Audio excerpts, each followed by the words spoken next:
Hi, എല്ലാവർക്കും നമസ്കാരം. ഐപ്ലസിന്റെ പുതിയൊരു വീഡിയോയിലേക്ക് സ്വാഗതം.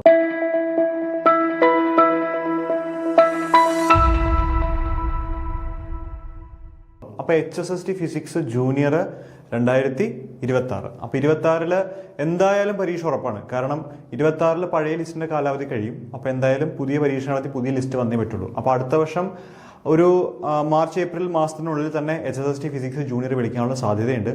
അപ്പോൾ നമ്മൾ പഠിച്ചു തുടങ്ങണം. അപ്പം ഞാൻ മുമ്പ് ഒരു വീഡിയോ ചെയ്തിട്ടുണ്ട്. നമ്മൾ എത്രത്തോളം നേരത്തെ പഠിക്കാൻ പറ്റുന്നു അത്രത്തോളം നമ്മൾ മുന്നിലാവും എന്നുള്ളതാണ്. നിങ്ങൾക്ക് ഈ പരീക്ഷ എഴുതുമ്പോൾ മനസ്സിലായ ഒരു കാര്യം അതല്ലേ? അതായത് പ്രോപ്പറായിട്ട് കംപ്ലീറ്റ് തീർക്കും എല്ലാവരും, പക്ഷേ റിവിഷന് സമയം കിട്ടില്ല. അതിൻ്റെ പരീക്ഷയുടെ ഒരാഴ്ച മുന്നേ വരെ പഠിച്ചുകൊണ്ടിരിക്കും, എന്നിട്ട് ഒരാഴ്ച റിവിഷൻ ചെയ്യുന്നത് അത് പറ്റില്ല. നമുക്കൊരു 2 മാസമെങ്കിലും മിനിമം റിവൈസ് ചെയ്ത് 10 തവണയെങ്കിലും റിവൈസ് ചെയ്താൽ മാത്രമേ ഈ 5-6 സ്റ്റേറ്റ്മെൻ്റ് ഒക്കെ വരുന്ന ചോദ്യങ്ങൾ ഒറ്റയടിക്ക് വായിച്ച് ഉത്തരം വയ്ക്കാനായിട്ട് പറ്റുള്ളൂ. അപ്പോൾ അതുകൊണ്ട് ആ രീതിയിലുള്ള സ്റ്റഡി സ്ട്രാറ്റജി നമ്മൾ മുന്നോട്ട് പോകണം. അപ്പോൾ ഈ വീഡിയോയുടെ പ്രധാന ഉദ്ദേശം ഇത്രയേ ഉള്ളൂ. ഒത്തിരി ആളുകൾ ഇപ്പോഴും ചോദിക്കുന്ന ഒരു കാര്യമാണ്, സാറേ പഴയ ലിസ്റ്റിൽ നിന്ന് ഒരുപാട് ആളുകൾ എടുത്തിട്ടില്ലല്ലോ, പിന്നെ ഇനിയിപ്പോൾ പഠിക്കുന്നതുകൊണ്ട് എന്തെങ്കിലും ഗുണം ഉണ്ടോ എന്ന് ചോദിച്ചാൽ, അപ്പോൾ നിങ്ങളോട് പറയുന്ന ഒരു ഒറ്റ കാര്യം ഇതാണ് ഞാൻ.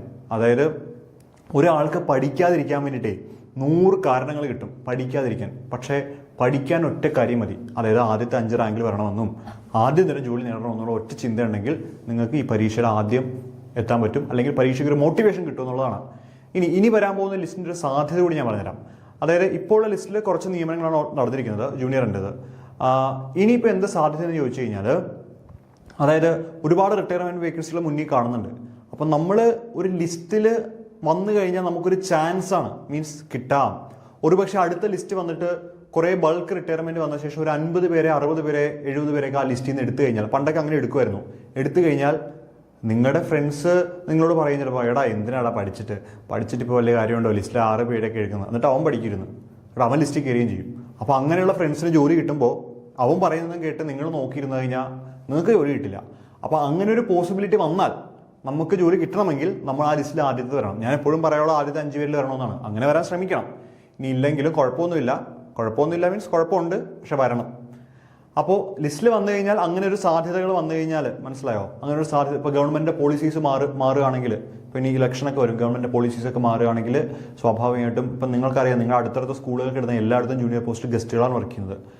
അപ്പോൾ നല്ലൊരു സാമ്പത്തിക നിലയിലേക്ക് ഗവൺമെൻറ് വന്നു കഴിഞ്ഞാൽ ഒരുപക്ഷെ അപ്പോയിൻമെൻറ്റുകൾ ഒരു ബൾക്കായിട്ട് നടക്കുകയും നമുക്കൊരു ചാൻസ് കിട്ടുകയും ചെയ്യും. അപ്പോൾ അങ്ങനെ ഒരു ചാൻസിന് വഴിയുള്ളപ്പോൾ അത് കളയരുത്. ഞാൻ അതുകൊണ്ടാണ് പറയുന്നത്, മക്കളെ പഠിക്കണം.